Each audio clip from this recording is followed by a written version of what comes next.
France Maghreb 2. Messieurs, dames, notre invité en ce lundi 8 avril est monsieur Michael Damiati. Bonjour. Bonjour à tous. Bienvenue à vous sur France Maghreb 2. Alors, vous êtes maire depuis 2014 d'une petite ville en région parisienne, dans l'Essonne, dans le 91, qui s'appelle Crosne. Une petite ville, je dis petite parce que à peu près 9000 habitants, c'est selon le dernier recensement. Oui, c'est à peu près ça, un petit peu plus, mais en effet, un peu moins de 10 000 habitants. Mais avant d'être maire, vous êtes surtout un chef d'entreprise. Alors oui, avant d'embrasser la carrière politique, vous avez parfaitement raison. J'ai d'abord travaillé dans la finance et puis ensuite j'ai créé ma propre entreprise et je dirais que c'est par conviction que je me suis engagé en politique et notamment pour briguer le mandat de maire de Crosne. Donc vous êtes et chef d'entreprise, j'allais dire, concernant votre ville. Alors, est-ce que ça aide d'ailleurs d'être chef d'entreprise et de devenir maire ensuite ? Alors, pour répondre à votre première question, non, je suis plus chef d'entreprise parce que maire, c'est un véritable métier. C'est un boulot à plein temps ? Absolument, et quand on veut le faire de façon correcte, il faut vraiment y consacrer beaucoup de temps. C'est quasiment 7 jours sur 7 et presque 24 sur 24, en toute sincérité. Lorsque parfois j'entends les critiques qui sont faites sur les élus, ça concerne peut-être les élites de notre pays, mais c'est vrai que les élus de terrain, au contraire, on est vraiment très sollicités et pour des indemnités qui sont là, à l'inverse, relativement faibles. Ensuite, oui, ça aide d'avoir été un manager, que ce soit un chef d'entreprise ou dans une entreprise, puisque une ville, à Crosne par exemple, c'est près de 200 collaborateurs. Donc là aussi, il faut savoir les manager, il faut savoir les écouter, il faut savoir les motiver pour obtenir, comme dans une entreprise, de bons résultats. Alors nos clients, ce sont les Crosnois ou les habitants, nos concitoyens, mais la démarche est relativement similaire. Oui. Alors j'ai appris en faisant un peu de recherche sur vous que finalement Crosne c'était un ancien légume, c'est ça hein ? Absolument, c'est un légume qui a été importé du Japon par Auguste Pailleux. Ouais. Il l'a importé dans un premier temps et puis cultivé. La culture s'est largement développée et du coup il a donné le nom de la ville, Crosne, à ce légume. Et jusqu'au début du XXe siècle, c'est un légume qui était très développé et très apprécié. Et puis ensuite, à l'image du panais ou des topinambours, c'est un légume dit ancien qu'on retrouve parfois dans les belles tables et qui revient parfois à la mode lorsque les grands chefs le cuisinent. Alors on va un peu parler de politique de la ville parce qu'on en a beaucoup parlé. Vous savez qu'Emmanuel Macron n'est pas franchement l'ami des maires, visiblement en croire la dernière réunion qu'il avait boudée, vous en souvenez Oui. Peut-être que vous y étiez d'ailleurs, monsieur Damiati, mais est-ce que finalement la politique de Hollande qui n'était pas franchement non plus pro-maire, qu'est-ce qui a vraiment changé en mal, parce que c'est le cas de le dire, pour vous, les communes, les petites communes de France, la politique macronienne? Alors, tout d'abord, et vous avez parfaitement raison de reparler de François Hollande, puisque à mon arrivée en 2014, oui. La première chose, ça a été une grande baisse des dotations. Oui. C'est vrai que c'est pour ça que je parle de Hollande. Absolument, en premier lieu. Absolument. Donc le Parti socialiste, en l'occurrence, a perdu de nombreuses villes et du coup, François Hollande, pour réduire les déficits, et c'est un vrai sujet, a baissé drastiquement les dotations aux communes et ça a été d'abord un premier exercice à régler. Donc on a vu de nombreuses communes qui ont été obligées, entre guillemets, d'augmenter leur imposition pour pouvoir répondre aux attentes de leurs concitoyens. Donc ça a été quand même un premier coup dur. Et ensuite, pour parler d'Emmanuel Macron, je pense qu'il a fait l'erreur de sous-estimer les gens de terrain et ce qu'on appelle les classes intermédiaires, parce qu'il a voulu gérer tout cela d'en haut, mais c'est difficile de pouvoir gérer sans s'appuyer sur une base locale.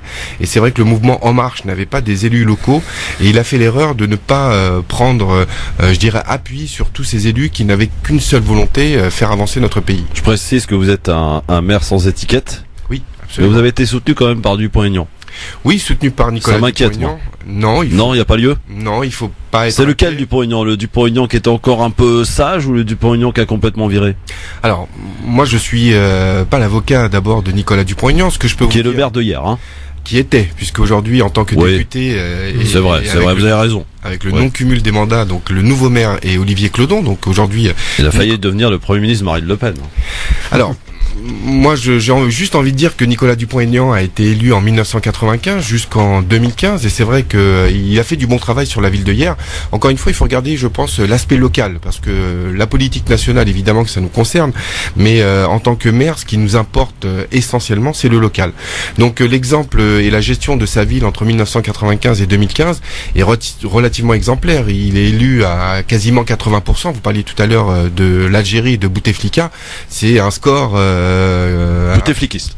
Bouteflikiste, absolument. Donc, sauf que ici en France, nous sommes quand même dans une démocratie, et si quasiment 8 Hyérois sur 10 lui font confiance ou lui faisaient confiance, on peut imaginer que le travail était quand même fait d'une façon très correcte. Donc c'est la raison pour laquelle, j'ai été soutenu et je revendique le bon travail qu'il a fait. Ensuite, en effet, on a vu cet épisode lors des présidentielles de 2017 où nous avons tous été choqués par cette décision. Alors vous dites pas vous, mais c'est vrai que nous, pour le connaître et pour voir le travail qu'il peut faire, parce que très honnêtement, c'est pas quelqu'un de raciste, vraiment. Mais c'est vrai que moi j'ai été étonné, pour pas dire autre chose, de cette décision.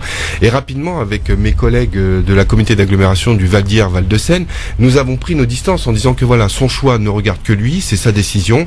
J'ai envie de dire, voilà, je suis pas ici ni pour le juger, ni pour argumenter. Oui, vous avez pas envie de vous fâcher avec votre voisin, je comprends bien. Non, mais c'est même pas une question d'envie de se fâcher ou pas, c'est que on a pris nos distances, on a dit que nous n'étions pas d'accord avec cette décision, je crois que c'est assez clair, et je le redis encore une fois ce soir, mais chacun est encore une fois libre de ses choix. Bien sûr. Donc, non, mais c'était juste une petite précision. D'ailleurs aussi, tu connais un peu cette région de Sénart et compagnie. Oui, exactement. Enfin, c'est pas la région Sénart, mais c'est proche, quoi. Oui, j'avais des collègues qui habitaient hier. Tu confirmes que Dupont-Aignan faisait du bon boulot? En fait, quand un habitant parle de Hyères, il en parle en bien. Donc en fait, même de Dupont-Aignan, c'est ça qui est choquant, comme je te disais, mes collègues, et pourtant, je travaille quand même que dans une sorte d'institution, pas une collectivité, mais quand même qui est rattachée. Je veux pas citer le nom, mais voilà, j'ai des collègues qui habitaient à Hyères et qui t'expliquaient des histoires qui moi me paraissaient choquantes, où on enlevait des bancs parce que des jeunes squattaient. Des jeunes, quand on parle de jeunes, c'est quelques ados qui, sortant du collège, s'assoient. Et mes collègues qui sont fiers de ça parce que le maire fait du bon boulot. Le 14 juillet, parce que des jeunes font un peu de pétard en bas, donc ils envoient la police. Ah, le maire, il est super, franchement, la répression, elle est au top et les policiers viennent tout de suite. Moi, d'un point de vue intéressé, en fait, c'est relatif, je pense, l'avis d'un citoyen de la ville. Peut-être que oui, forcément, il va être heureux. Moi, c'est pas l'avenir que je vois pour mon pays, pour la France. Ça, c'est mon avis. Maintenant, quand tu vois le retour des habitants dans mes collègues, vraiment, je suis d'accord avec monsieur le maire, et vraiment, c'est épatant comment, je suis pas étonné des 95% qu'il peut faire. 80%, c'est déjà pas mal. Voilà, exactement. 80% qu'il peut faire. Et par contre, d'un point de vue extérieur, non. Donc sa politique, c'est relatif. Après, si c'est ce que vous rêvez pour votre ville, je pense que oui, il y a du bon à récupérer pour votre ville, mais pas tout. Il y a certaines choses qui sont quand même exactement. critiquables. Je pense qu'il faut pas être dogmatique ni manichéen. Bien sûr, donc en effet, il y a des bonnes choses à faire, il y a des bonnes pratiques. Maintenant, Crosne, ce n'est pas hier. Nous n'avons pas la même population, nous n'avons pas le même nombre d'habitants. Quel type de population avez-vous d'ailleurs, pour présenter un peu aux auditrices, aux auditeurs? Écoutez, je pense que Crosne, en fait, c'est la France d'il y a 20-25 ans. C'est-à-dire que nous sommes encore mélangés. Et il y a encore un vrai équilibre. Donc je crois que c'est ce qui fait aussi la qualité et la beauté de notre ville, avec on va dire de tout, avec un niveau de vie et des loyers ou des prix d'acquisition qui sont encore relativement modérés, donc qui permettent à être à 15 minutes de Paris. Ça c'est bien ça. Ça veut dire que vous faites un petit appel du pied là pour ceux qui veulent peut-être accéder à la propriété. Crosne Ben, on vous accueille là-bas. En priorité, les habitants de Crosne, peut-être, qui absolument, peuvent... ils sont vraiment les bienvenus. Et je vous dis, on a cette chance, même dans les écoles, on voit encore, il n'y a pas une catégorie ou il n'y a pas une typologie de personnes ou d'habitants qui prend le dessus. Et je pense que en France, c'est ce qu'on a connu. Moi, j'ai 40 ans, donc j'ai grandi en France. C'est le bel âge. C'est le bel âge. Oui, je suis d'accord. Mais dans les années 80, c'est ce qu'on vivait dans l'école publique. On ne se posait pas la question, on ne disait pas tu viens d'où, t'es de telle religion, quoi que ce soit. Et aujourd'hui encore, on a cette chance à Crosne, alors que c'est de moins en moins vrai dans un certain nombre de villes, que ce soit d'un côté comme de l'autre. Donc il faut vraiment qu'on garde cet équilibre. Et je crois que ça fait la force et la beauté de notre ville. Moi, j'aimerais bien que on vous expliquiez aujourd'hui aux auditrices, aux auditeurs, parce que c'est vrai qu'on a beaucoup parlé de la baisse des dotations pour les villes. Ce que ça occasionne vraiment et réellement comme difficulté dans la gestion de votre ville. Ça fait évidemment beaucoup d'argent en moins, mais en même temps on vous demande de gérer de plus en plus de choses. Avec moins d'argent. Alors c'est exactement ça, de plus en plus de compétences à gérer et de moins en moins d'argent. Donc la baisse des dotations, pour être très concret, c'est moins 700 000 euros pour Krone. Donc sur un budget de combien ? Sur un budget d'à peu près 11 millions d'euros. Ah, donc ça fait une baisse de combien de pourcentage ? C'est à peu près du 10%. Oui, c'est à peu près ça. Ouais, c'est à peu près ça, un tout petit peu moins, donc, mais c'est à peu près ça. Donc c'est vrai qu'il faut que vous puissiez faire aussi bien, voire mieux, parce que vous le savez comme moi, nos concitoyens sont de plus en plus exigeants, donc il faut pouvoir y répondre. Alors concrètement, c'est quoi ? Ce sont des places de crèche, ce sont des services rendus à la population, que ce soit en termes de sécurité, en termes de propreté. Une équipe de propreté, il faut pouvoir les embaucher pour qu'ils nettoient la ville et que vous soyez contents et fiers d'habiter dans votre ville et dans une ville propre. C'est évidemment le fleurissement. Vous parliez tout à l'heure de la sécurité, mais c'est vrai qu'il faut assurer cette sécurité. Et aujourd'hui, la police municipale, c'est plus la police que j'ai pu connaître qui faisait traverser les enfants et qu'on appelait entre guillemets des gardes champêtres. Ouais. Malheureusement, certes, mais aujourd'hui la police nationale a de moins en moins de moyens, donc c'est vraiment une troisième force. Vous avez la gendarmerie, la police nationale et la police municipale. Vous me posez pas la question, mais la police municipale de Krone est armée et elle n'est pas armée. Oui, elle est armée. Des armes à feu, vous voulez dire ? Des armes à feu, absolument. Oh, c'est inquiétant, ça. Non, c'est pas inquiétant. Je pense que c'est de plus en plus en France. C'est ça, c'est une vraie réalité. Donc non, il faut pas être inquiet parce que heureusement, et je touche du bois, ils n'ont quasiment jamais l'occasion et je dirais l'utilité et d'ouvrir le feu. Et heureusement parce que c'est une décision du maire, ça ? Oui, tout à fait. Le droit, le responsable de la police municipale, c'est le premier magistrat, donc c'est le maire, et c'est lui qui décide ou pas d'armer ses polices municipales. Mais d'abord, lorsque vous décidez d'armer votre police municipale, c'est d'abord pour la sécurité de vos agents. Parce qu'aujourd'hui, et vous le constatez, il ne faut pas non plus être naïf, nous sommes dans une société de plus en plus violente. Auparavant, un policier vous arrêtait, vous en aviez peur, etc., et vous le respectiez. Aujourd'hui, malheureusement, on le voit, c'est presque l'inverse. C'est pas qu'avec les policiers, c'est vrai avec les journalistes, c'est vrai avec les maires, c'est vrai avec les professeurs. C'est relatif ce que vous dites là. Et, après, voilà. Et on vit quand même dans une société de plus en plus... Aujourd'hui, il y a des personnes qui n'avaient pas peur, qui ont même peur de sortir de chez eux. Aujourd'hui, la police aussi est de plus en plus violente. Alors, vous parlez peut-être et ça c'est national, de la police nationale, mais sur la police municipale, encore une fois, c'est une police de proximité et elle est là pour assurer une sécurité. Je suis d'accord avec vous. Et c'est pour ça que le côté arme à feu, etc., moi j'ai toujours été contre, mais la plupart des villes le font en ce moment. Nous à Sarcelles, on l'a eu aussi. Il y a eu un vote, un référendum qui a été fait dans la ville. Le oui l'a emporté, la police est armée. Mais ils sont pas assermentés. Et juste pour vous dire, la police municipale elle-même passer dans les quartiers, venez parce qu'on a une bonne entente, les jeunes, les habitants avec la ville. Aujourd'hui, qu'il n'y a plus avec la police municipale, il y a une vraie cassure. Les policiers eux-mêmes, ils l'avaient pressenti et passaient dans les quartiers pour un peu sensibiliser les gens en leur disant allez voter pour dire non, parce qu'eux-mêmes ne voulaient pas être armés. C'est encore une fois. Absolument. C'est propre à Sarcelles, etc. Sarcelles est une grande ville aussi avec peut-être d'autres problématiques. Alors ici, il faut pas confondre armement de la police municipale et justement perte de dialogue. Je crois que là aussi c'est une vraie volonté politique et une volonté qui vient justement du maire. Donc comme je vous le disais, c'est d'abord pour assurer la sécurité des policiers municipaux et n'oublions pas la policière municipale qui a été assassinée dans le Val-de-Marne. N'oublions pas non plus que entre 2014, 2015 et aujourd'hui, nous avons quand même subi un certain nombre d'attentats et de violences terroristes. C'est aussi des choses qui sont une vérité. Donc assurer la sécurité des agents, c'est d'abord ma première mission.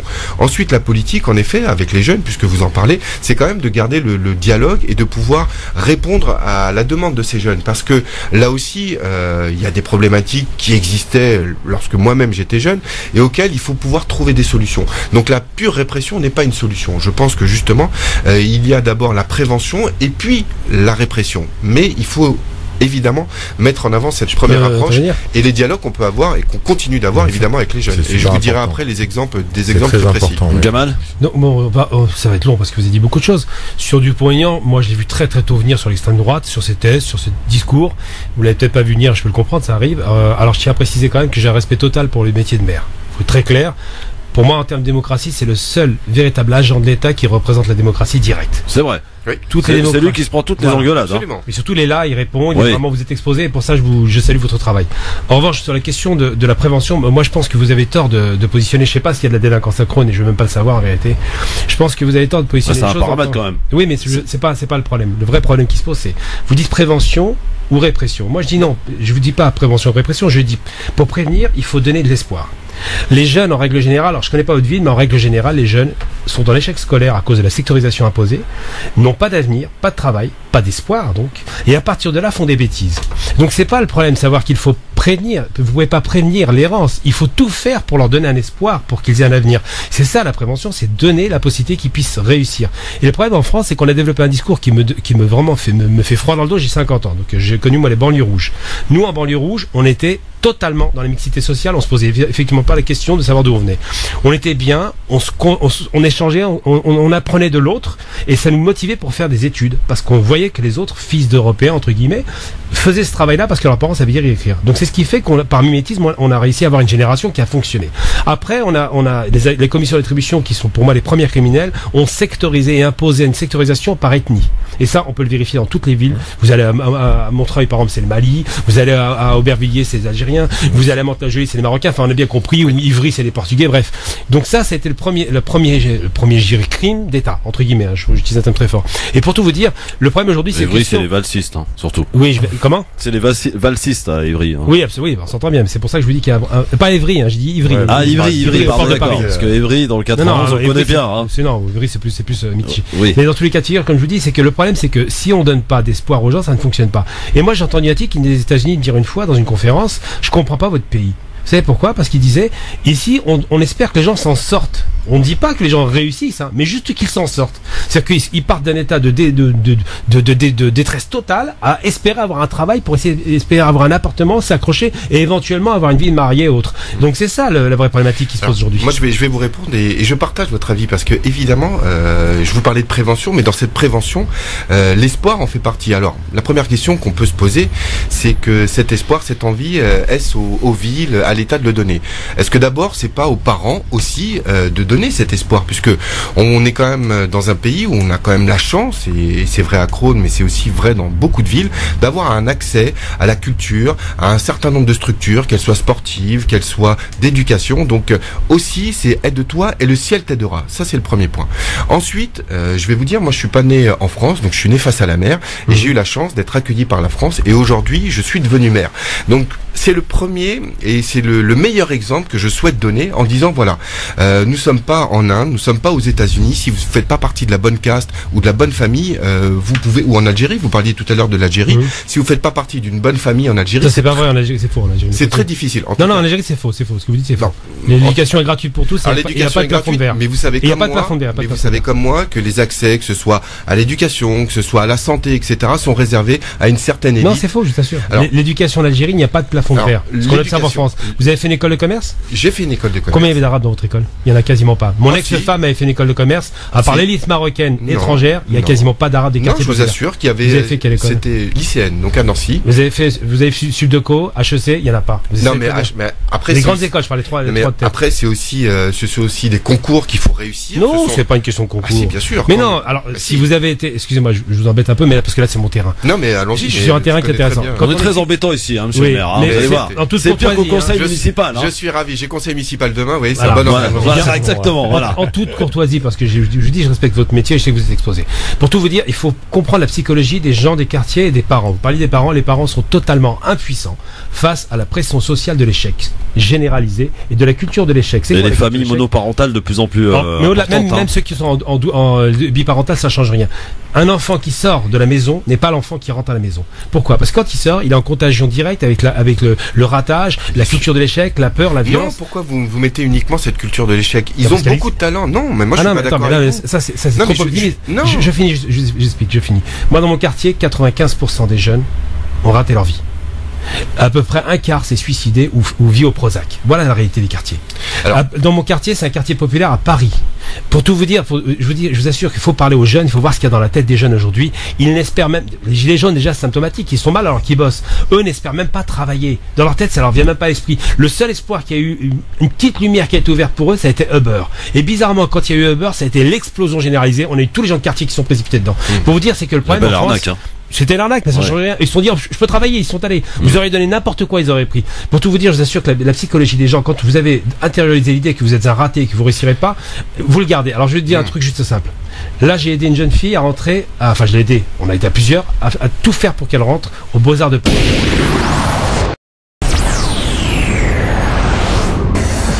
direct de France Maghreb 2. Suite de notre entretien dans un instant avec Michael Damiati qui est notre invité. Il est le maire de Crosne, petite ville de région parisienne.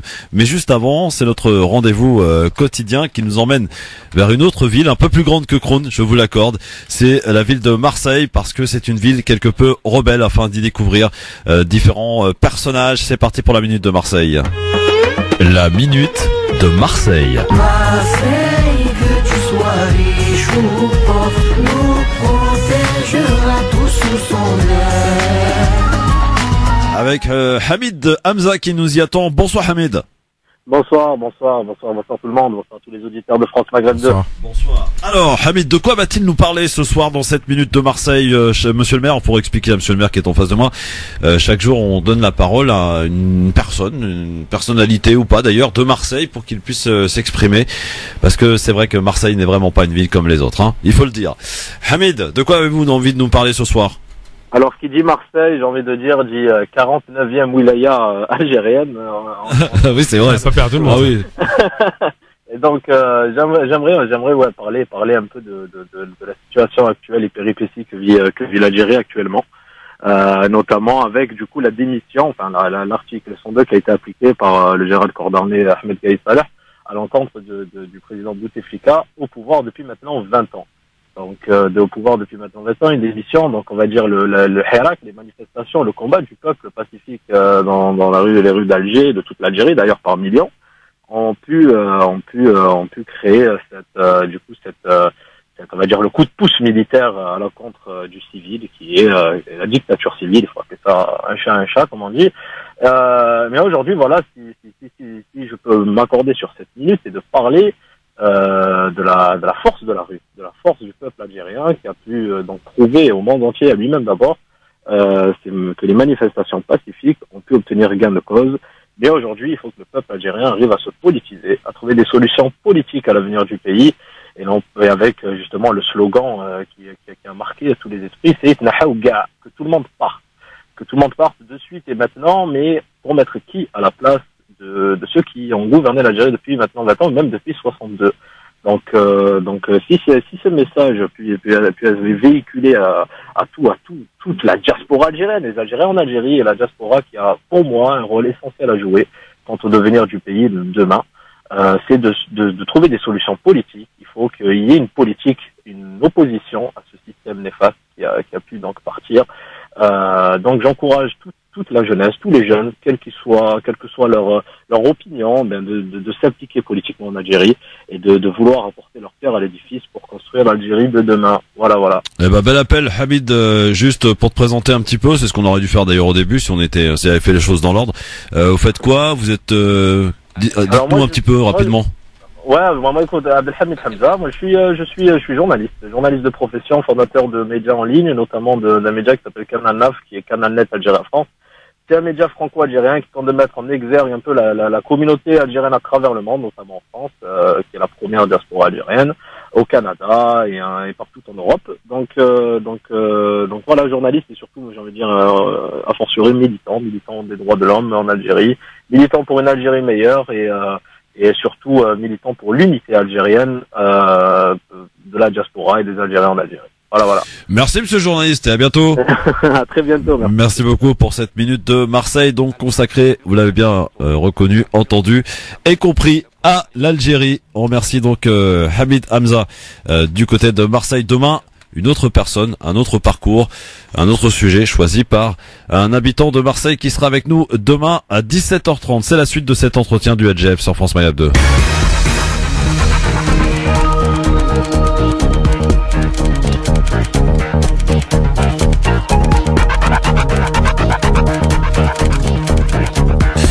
Avec l'invité aujourd'hui, monsieur Michael Damiati, qui est le maire de Crosne, petite ville de l'Essonne, qui compte à peu près 9000 habitants.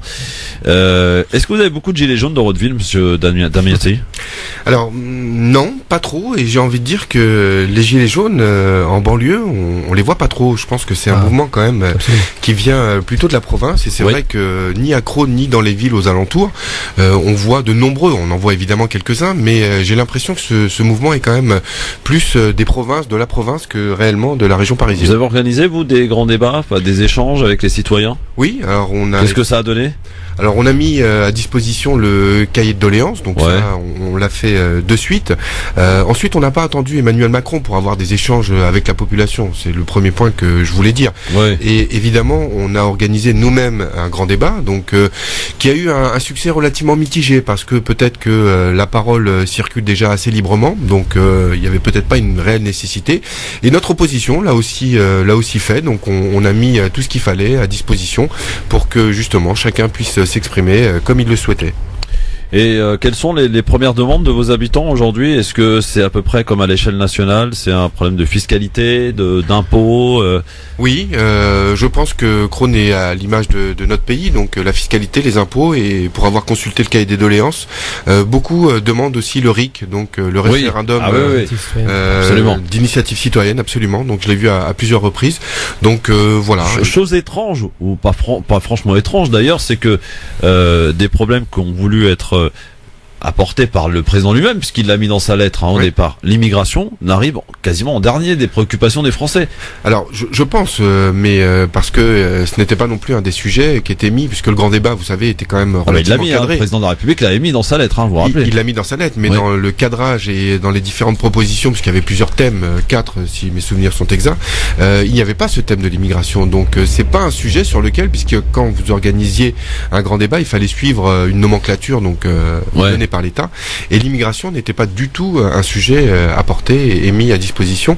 Et je trouve que c'est dommage parce que là aussi il y avait beaucoup de choses à dire, et plutôt que d'entendre simplement un seul son de cloche, je pense qu'il était aussi intéressant que chacun puisse s'exprimer sur ce sujet. Alors, aussi peut-être une question à Monsieur le maire. Profitons d'avoir Monsieur le maire avec nous aujourd'hui. Déjà, pour faire le lien, est-ce que je voulais savoir, est-ce que comme la plupart des Français, est-ce que vous pensez que c'était un beau coup de com' de la part d'Emmanuel Macron, ce grand débat, avant ces campagnes électorales qui vont s'enchaîner?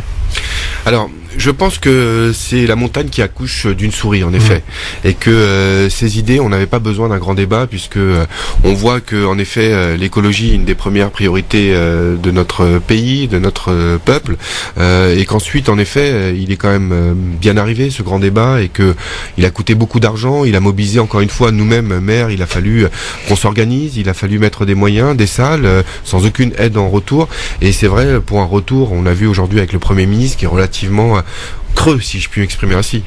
Oui.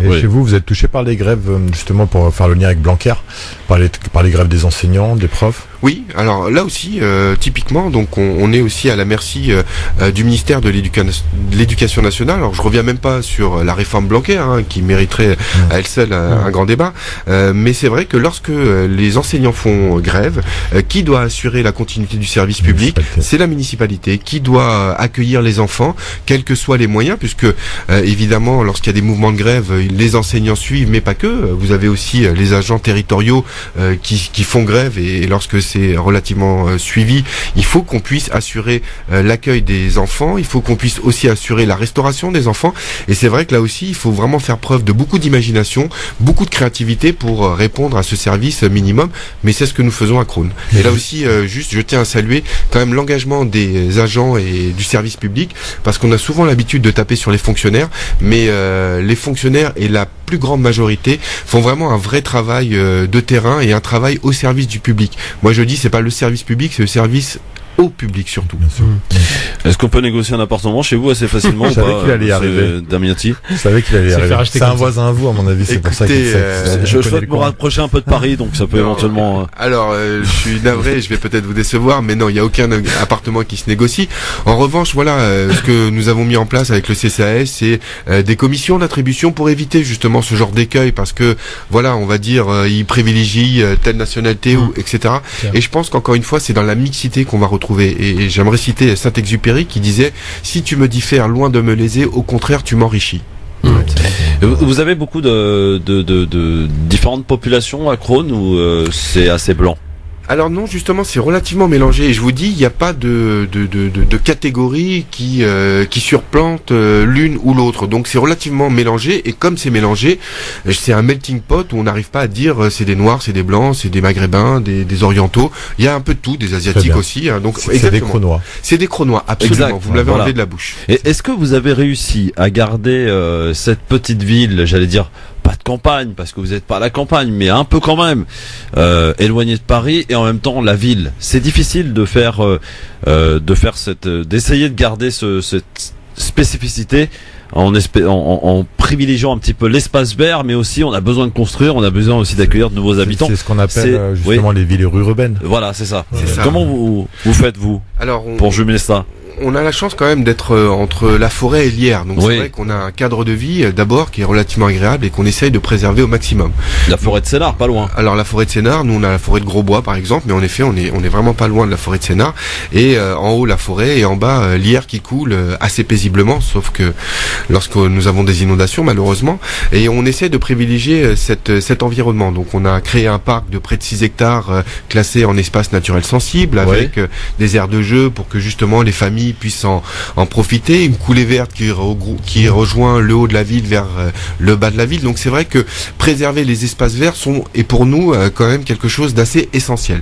Mais vous avez raison, on est aussi contraint par la loi avec la loi SRU qui vous oblige à avoir 25% de logements sociaux, donc des constructions relativement importantes. Et à Crosne, nous n'étions qu'à 15%. La chance que nous avons entre guillemets, c'est que avant mon arrivée, il y avait un projet de déviation de route nationale 6. Donc un certain nombre de terrains étaient préemptés par l'État et il prévoyait de faire cette déviation. Et nous avons réussi à obtenir l'annulation. C'est une catastrophe cette route, faut le dire. Oui, c'est une catastrophe. Le passage Villeneuve-Saint-Georges, tout le monde peut en parler. Tout à fait, c'est un des points noirs de la circulation en Ile-de-France, vous avez raison.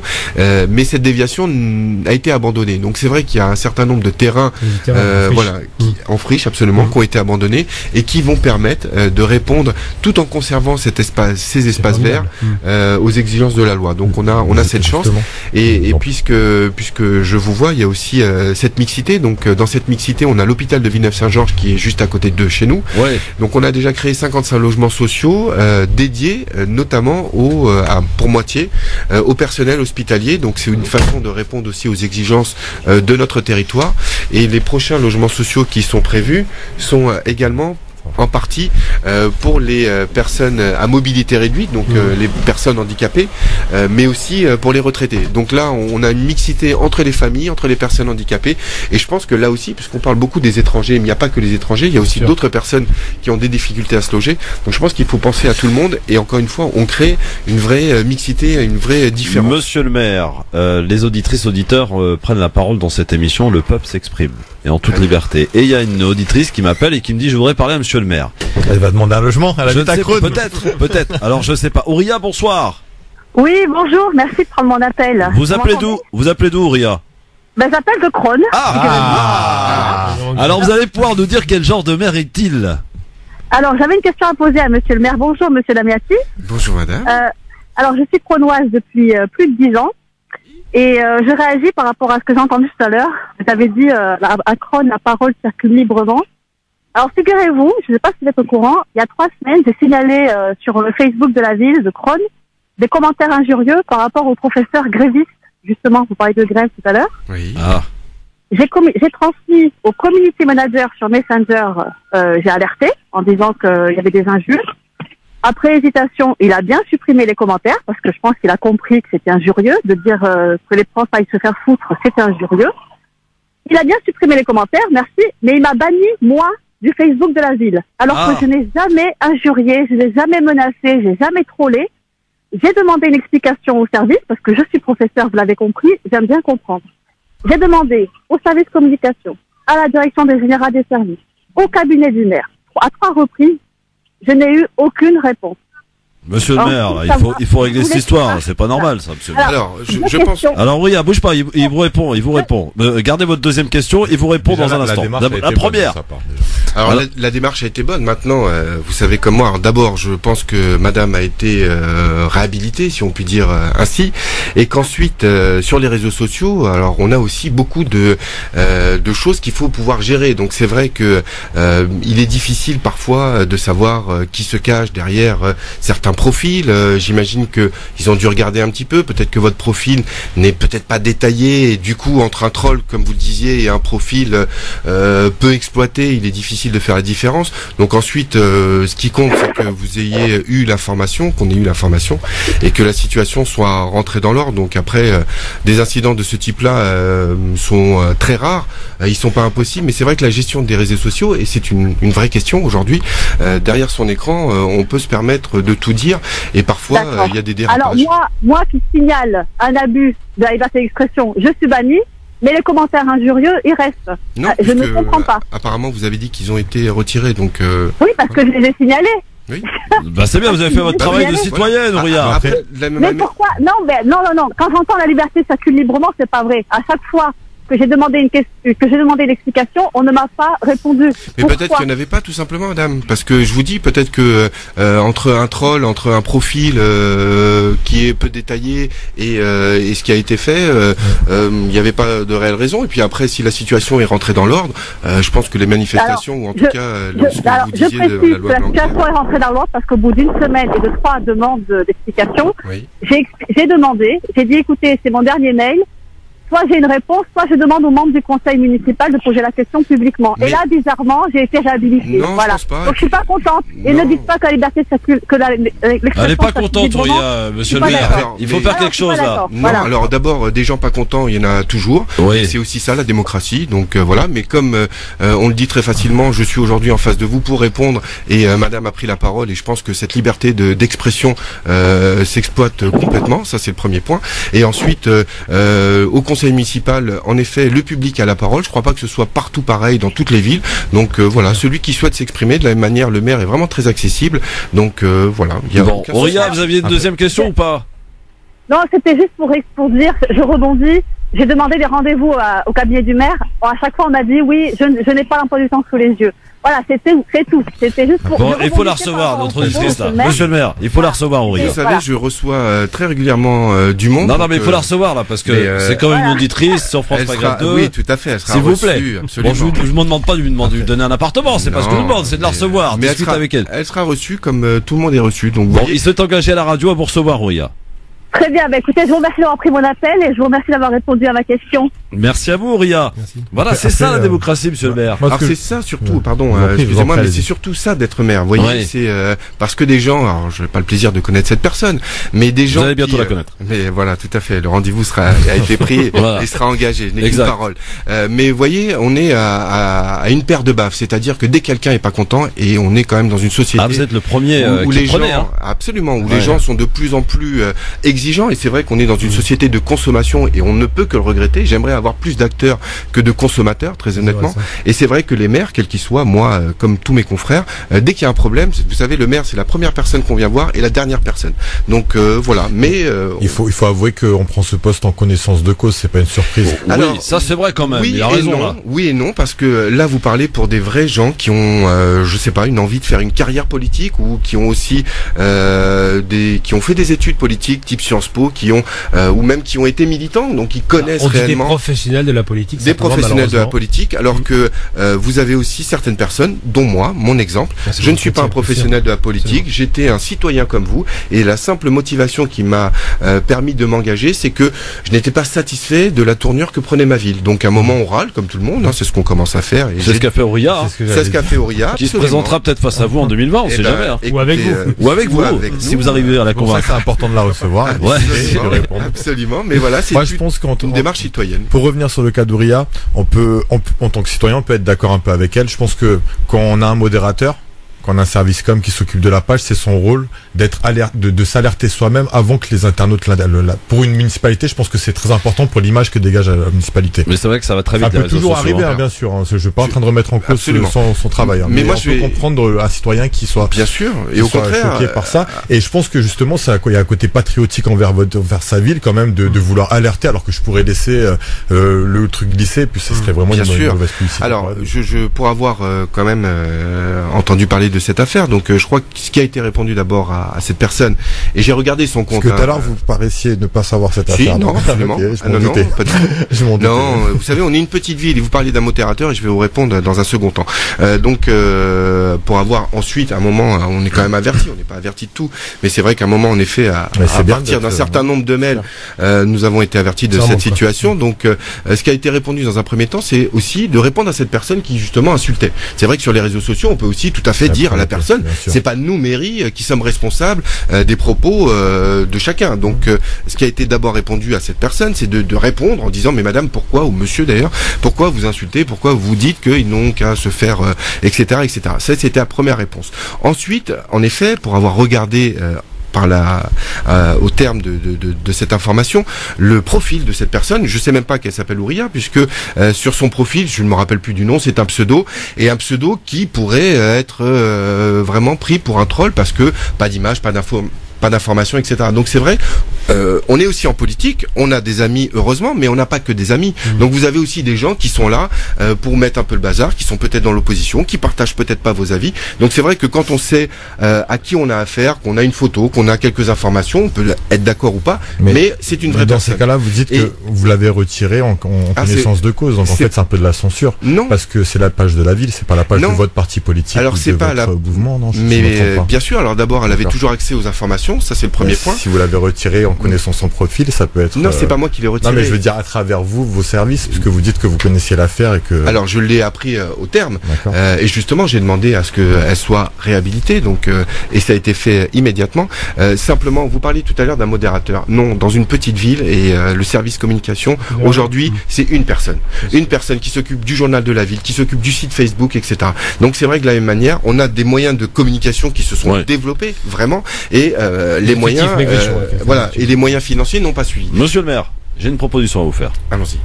Est-ce que, si je vous laisse une minute juste après la pub, là, je vous demande de vous adresser à Emmanuel Macron, le président de la République. Quelle est votre première doléance en tant que maire de la ville de Crosne aujourd'hui? Votre espoir, parce que vous êtes quelque part un peu déjà en campagne pour les municipales de 2020. On va faire un petit peu peut-être un rapide coup d'œil sur est-ce que vous avez une opposition assez forte, assez présente, assez... Est-ce qu'il y va déjà? Est-ce que vous y allez? Voilà, tout cela juste après la pub avec monsieur le maire de Crosne sur France Maghreb 2. Vous voyez, j'ai regardé juste une fois le standard, ça a sonné et je tombe sur une cromoise, on dit, hein, cromoise, c'est ça? Cronoise, d'accord. Et elle nous appelle. Donc vous voyez, France Maghreb 2, votre venue ici, vous n'êtes pas déplacé pour rien. Et on pourra aussi parler, si on a le temps, de transport, parce que vous faites partie aussi de ces nombreuses villes qui sont, j'allais dire, otages de ce fameux RERD. Voilà, oui. Absolument. Et on pourra en parler parce que vraiment, tout le monde se rejette la pierre pour le RERD et sur sa gestion. C'est vraiment le bazar total en tant qu'usager du RERD. J'en connais quelque chose aussi. Ouais, mais vous, de votre côté, ça lutte, c'est bien. Nous, de notre côté, on est résignés. Il n'y a personne qui fait rien, ni élu, ni personne. Ça lutte. Oui, ça lutte, mais on nous fait des changements d'horaire et de trafic et de zone, mais c'est encore pire qu'avant, quoi. Restez bien avec nous sur France Maghreb 2 avec monsieur le maire de Crosne qui est avec nous, monsieur Michael Damiati, en direct sur France Maghreb 2. À tout de suite. France Maghreb 2, France Maghreb. LGF, le grand forum avec notre invité Michael Damiati qui est maire de Crosne, parce que c'est bien aussi de les écouter, les maires qui ont un rôle important dans notre vie de tous les jours, hein. Gamal, tu le rappelais tout à l'heure, ils ont vraiment un rôle, c'est vrai qu'ils prennent un peu pour tout le monde, quoi, hein. Quand on a une galère, on va voir monsieur le maire, quoi. Et il essaye parfois d'être arrangeant. Mais ça, c'est aussi dû à quelque chose d'autre, c'est qu'en fait, on banalise, en France, on n'a pas vulgarisé tout ce qui concerne les compétences de chacun, etc. Donc le peuple, les citoyens lambda, ils comprennent pas la compétence du département, de la municipalité ou de l'État. Eux-mêmes, parfois, ils ne la comprennent pas. Même les institutions elles-mêmes, des fois, elles ne les comprennent pas. Quand on dit, voilà, l'école, par exemple, comme municipale et les maternelles, c'est géré par les municipalités. Ok, d'accord, mais c'est l'éducation nationale qui est derrière, c'est qui donne les salaires, c'est qui régit les lois, c'est qui qui s'occupe du programme. Bah, donc c'est ça, Kiki. c'est très C'est très Kiki, compliqué. ouais. Et nous-mêmes, on a du mal à l'expliquer. Donc les citoyens en face, pour eux, ils voient le premier élu qui est en face d'eux, c'est la personne la plus Alors, ce proche. qui est formidable dans votre parcours, monsieur le maire, c'est que vous êtes arrivé donc en 2014 en tant que maire, et vous nous expliquez en antenne que ça s'est fait. Vous êtes encarté à aucun parti politique. Vous Non. avez jamais été adjoint ou Jamais. et c'est un peu hold-up là que vous avez fait de votre ville. Ben en tout cas, c'était une vraie volonté. Ça veut dire que c'est possible. Non, mais votre exemple est très intéressant. Ça veut dire qu'on n'est pas obligé d'aller au Parti socialiste, s'enfermer dans des idées nauséabondes de ce Parti socialiste qui a pourri la vie des gens pendant plus de 40 ans et la vie des villes aussi, sans parler des communistes et compagnie. Mais en tout cas, c'est possible d'y aller sans étiquette. On peut y arriver. Absolument. Je pense que c'est simplement une question de conviction et le renouvellement de la vie politique, le rajeunissement aussi, même si je suis pas pour le jeunisme entre guillemets, mais c'est tout à fait possible et on le disait tout à l'heure, c'est aussi une des particularités de la France, de permettre à tout un chacun, à tous les citoyens de convaincre son prochain de son programme, de sa volonté de faire évoluer les choses. Donc c'est exactement mon cas. Moi j'étais, et parfois lors de la première campagne en 2014, on me demandait si j'étais crônois parce que les gens ne me connaissaient absolument pas et on me disait, parachuté. c'est ça, vous êtes parachuté alors que ça faisait quasiment 15 ans que j'habitais dans la ville, mais comme tout le monde, voilà, je travaillais, j'allais emmener mes enfants à l'école, je faisais pas de bruit, donc Votre exemple est formidable. Et comment vous avez fait campagne? Porte à porte? oui, beaucoup de porte-à-porte. Alors on parlait tout à l'heure de Nicolas Dupont-Aignan, mais c'est vrai que le soutien de Nicolas Dupont-Aignan a été, je pense, quelque chose d'important, parce que les gens ont imaginé que s'il me donnait son soutien, son crédit, c'était en quelque sorte un exemple à suivre par rapport à notre ville voisine. Mais oui, ça a été une campagne et vous savez, une campagne c'est pas toujours facile. On vous attaque à titre personnel, voilà, hein, vous savez ce que c'est. Donc je pense que la proximité et ce besoin, peut-être cette envie de changer les choses. Et pour tout dire, il y avait peut-être un alignement des planètes. François Hollande était encore président de la République. Crosne était une ville socialiste. C'est vrai que chaque fois qu'il passait quelque part, il pleuvait. Donc voilà, il y avait peut-être une envie de changement. Donc Vous y allez en 2020, monsieur le maire? Est-ce que vous y allez? Oui. Oui. Oui, c'est quelque chose. Est-ce que vous êtes prêt à aller jusqu'à, comme Bouteflika, 5 mandats? Non, laissez-moi déjà en faire un deuxième, et puis après, on va faire les choses une à une. Mais c'est vrai que lorsque vous avez... Pourquoi un deuxième mandat, monsieur le maire? Ça veut dire que vous n'avez pas réussi à accomplir tout ce que vous vouliez faire en un mandat ou... Alors, déjà, le temps passe très vite, et je pense qu'on a lancé un certain nombre de choses, et c'est vrai qu'on a envie d'aller au bout. Ouais. On a envie de conclure. Je vous parlais tout à l'heure d'un certain nombre de projets, de la déviation de la RN6. Ouais. C'est des projets qui sont lancés, mais qu'il faut terminer.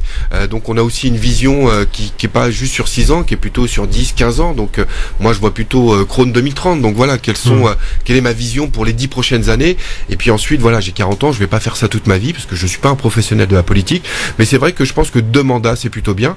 Et vous me disiez tout à l'heure, qu'est-ce que je pourrais dire à Emmanuel Macron? Oui, je trouve que limiter les mandats dans le temps est une bonne chose, parce que la politique ne doit pas devenir une profession, ne doit pas venir un métier. C'est vraiment quoi, 2 mandats? Par exemple, pour un maire, 2 mandats, ça vous paraît correct? Je pense que si c'est 6, ça fait 12 ans. Ouais, c'est ça, 2-3 mandats. Je crois que le seuil a été mis à 3 mandats. Donc, mais attendez, il y a des gens qui restent pendant 40, 50 ans. Donc, Bouteflika en est un exemple. Oui, pas besoin d'aller si loin. En France aussi, bien sûr. Oui, on a des politiciens et les hommes politiques. L'homme politique, il arrive dans la politique pour servir le peuple. Comment il s'appelle? Le politicien, il arrive dans la politique pour se servir. Le Valois-Perret, là, vous savez, Patrick Balkany. Ouais, ça fait 40 ans qu'il pouvait.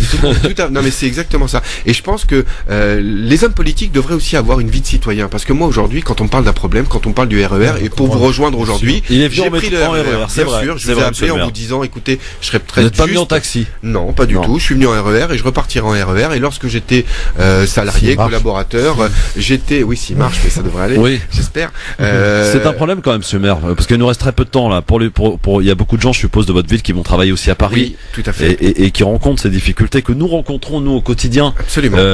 Qu'est-ce que vous pouvez faire vous à votre niveau en tant que maire? Bah alors, j'ai envie de dire, malheureusement, à part comme vous, me désoler et essayer de faire bouger les choses en touchant directement les responsables, parce que vous le disiez tout à l'heure très justement, on est sur un millefeuille administratif. Qui gère aujourd'hui le RER et la SNCF? Exactement, c'est le STIF, donc Paris-Île-de-France Mobilité, puisque vous êtes sur l'ancien terme. Aujourd'hui, c'est Paris-Île-de-France Mobilité. Ça change pour changer. Une question à vous poser. Pour changer, mais question c'est la précise. région. Très précise.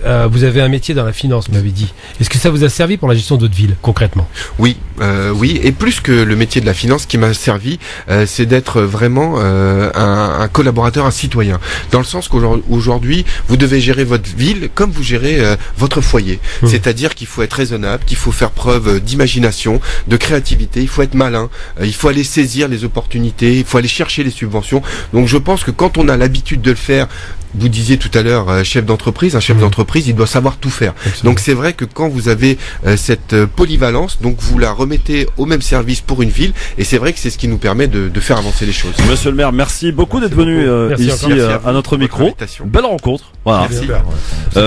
Merci monsieur le maire, et à très bientôt. Rappelle donc que vous êtes Michael Damiati et que vous êtes candidat pour un second mandat dans votre ville. Donc les habitants de Crosne, soyez-en. C'est officiel. Voilà, c'est officiel aujourd'hui. Voilà. Il part en campagne pour le plus bientôt. Voilà. Il y a beaucoup de, il y a une grosse opposition ou pas chez vous, monsieur Damiati? Ouais, je pense que comme partout, il y a une opposition, mais après voilà, c'est ça aussi la démocratie. Elle est de qualité votre opposition ou elle est médiocre? Dites-le. Écoutez, on verra demain soir au conseil municipal. D'accord, très bien. Bon, le message est passé. Merci à tous et toutes. Merci mon cher Ossine. Merci mon cher Gamal. Gamal, tu reviens jeudi, toi, avec Yassir Rouati. Demain. Ça va, monsieur. C'est les vacances. C'est en famille ici. Exactement. Demain, on sera avec Audrey Pronosti et on sera aussi avec Philippe Bouriachi et Amina Lacri qui est de passage à Paris. On va profiter de son passage pour l'accueillir parce qu'elle nous a parlé beaucoup depuis Alger, de ce qui se passe depuis le 22 février. Elle sera avec nous et on pourra l'interroger. Donc on parlera à Amina Lacri demain au 01 40 33 9000. À très vite sur France Maghreb 2. C'est la seule et unique émission de liberté d'expression sur la bande FM. Ça s'appelle Le Grand Forum. C'est tous les jours sur France Maghreb 2, monsieur le maire. Ça pourrait être aussi un truc qu'on pourrait faire écouter dans votre ville. Vous savez, la liberté d'expression. Comptez sur moi. Merci beaucoup. Bonne soirée. À l'écoute de votre radio France Maghreb 2, de retour demain sur votre radio dès 16h. Dans un instant, c'est Medjahed sur France Maghreb 2 jusqu'à 20h, l'heure à laquelle vous avez rendez-vous avec Parler Sport. 18h, l'heure des infos avec Marc Passerelle. Bonjour. Bonsoir. Quel que soit le scénario du Brexit, l'Union européenne soutiendra totalement l'Irlande. Mise en garde Michel Barnier, le négociateur européen, à 4 jours de la sortie possible du Royaume-Uni. Demain, Theresa May se rendra à Paris et à Berlin pour tenter de négocier un nouveau report. Emmanuel Macron n'est pas un exemple de sagesse, mais de mépris et de violence. Déclaration de Geneviève Leguet, la militante d'Attaque blessée il y a 2 semaines à Nice lors d'une manifestation de Gilets jaunes. Toujours hospitalisée, cette femme de 72 ans est persuadée qu'elle a été frappée à coups de matraque. Le parquet de Nice a ouvert une enquête. La synthèse du grand débat présentée aujourd'hui par Édouard Philippe. Premier enseignement, nous devons faire face à une immense exaspération fiscale. Le Premier ministre a promis de baisser plus vite les impôts. Autre demande, plus de démocratie directe, de justice sociale et de proximité en matière de santé. Emmanuel Macron devrait dévoiler les premiers arbitrages à la mi-avril. Les véhicules les plus polluants interdits de circulation demain à Lille en raison d'un pic de pollution. Seules les voitures équipées d'une vignette critère de 0 à 3 auront le droit de rouler dans l'agglomération. Le CSA renouvelle son appel à préserver le financement du service public. Lors d'un discours au MIP TV cet après-midi à Cannes, Roch-Olivier Mestre, le nouveau président du Conseil supérieur de l'audiovisuel, a plaidé pour le maintien d'un financement dédié, pérenne et stable. Une réponse à Gérald Darmanin, le ministre de l'Action et des Comptes publics, qui proposait il y a quelques jours de supprimer la redevance télé. Enfin, l'ouverture la nuit dernière en direct sur une chaîne américaine d'un sarcophage égyptien vieux de 2500 ans. Les archéologues affirment avoir identifié la momie comme étant celle d'un grand prêtre du dieu Thoth, contemporain de la 26e dynastie égyptienne. Bonne fin de journée à tous. France Maghreb 2, service, info, musique, divertissement. France Maghreb 2.